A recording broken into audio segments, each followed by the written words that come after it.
Hi అండి, నమస్తే. Welcome to my channel life style vlogs. Today recipe ఏంటంటే Godavari special తాటిపూరులు. తాటిపూరులు ఏ విధంగా చేసుకోవాలో చూసుకుందాం.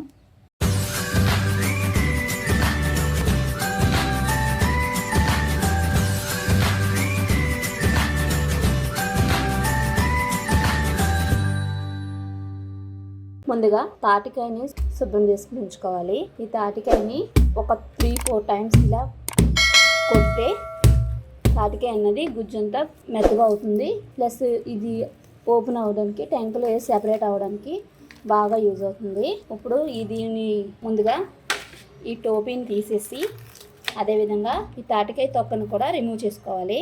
మొత్తం తొక్కనంతటిని రిమూవ్ చేసుకుని పక్కన పెట్టుకుందాం. ఈ విధంగా మొత్తం అంతా తొక్క అన్నది తీసేసి దాంట్లో కొంచెం వాటర్ యాడ్ చేసుకుని ఒక 10 మినిట్స్ పక్కన ఉంచుకుంటే మనకి తాటికాయ గుజ్జు అనేది పర్ఫెక్ట్గా వస్తుంది.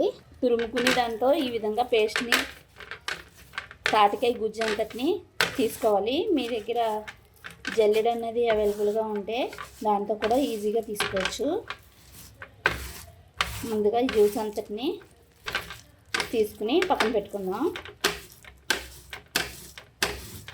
ఈ విధంగా గుజ్జుని మొత్తం తీసుకుని పక్కన పెట్టుకోవాలండి. తాటికాయ గుజ్జుని ముందుగా తాటికాయ గుజ్జు, ఒక చెక్క కొబ్బరి తురుము, ఒక 1/2 కేజీ వరకు బొంబాయి రవ్వ, ఉప్మా నూకని కూడా అంటారండి.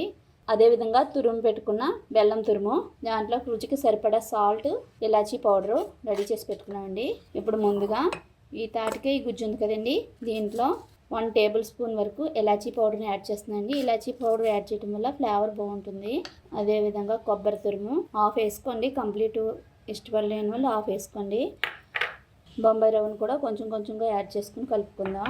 బెల్లం కూడా హాఫ్ వేసుకోవాలి. ఎందుకోసం అంటే ఒక్కొక్క తాటికాయ స్వీట్నెస్ అనేది ఎక్కువగా ఉంటుంది.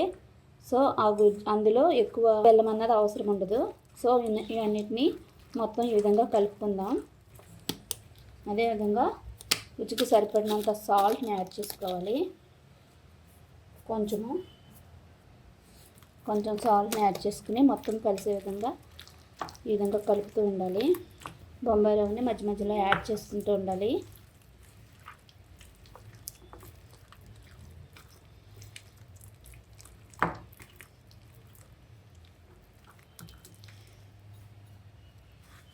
ఇంకా అవసరం పడుతుంది అనుకుంటే ఇంకొంచెము రవ్వ అనేది యాడ్ చేసుకోవచ్చు. అదేవిధంగా ఈ బెల్లం అనేది మొత్తం కరిగే విధంగా కలుపుకోవాలి. ఈ విధంగా మొత్తం అంతా కలుపుకొని 10 to 15 మినిట్స్ పక్కన ఉంచుకుందాం. ముందుగా స్టవ్ వెలిగించుకుని బాణీ పెట్టుకోవాలి.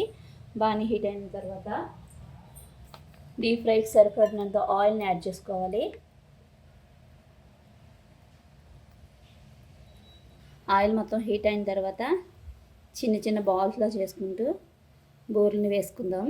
సిమ్లోనే పెట్టుకుని వేపుకోవాలి. లేదంటే ఈ బూరెలు త్వరగా కలర్ చేంజ్ అయిపోతాయి. దానివల్ల సిమ్లో పెట్టుకుని వేపుకోవడం వల్ల లోపల కూడా ఉడుకుతుంది బూర అనేది. ఈ విధంగా మంచి గోల్డెన్ బ్రౌన్ కలర్ వచ్చినప్పుడు వేగిన బూరెలన్నిటిని జాగ్రత్తగా తీసుకోవాలి. ఇదే విధంగా మొత్తం అన్నిటిని డీప్ ఫ్రై చేసుకుని పక్కన ఉంచుకుందాం. ఎంతో ఈజీగా టేస్టీగా గోదావరి స్పెషల్ తాటిపూరలు రెడీ. ఈ రెసిపీ కనుక నచ్చినట్లయితే లైక్ చేయండి, షేర్ చేయండి, సబ్స్క్రైబ్ చేయండి. తప్పకుండా పక్కనున్న బెల్ సింబల్ని క్లిక్ చేయండి.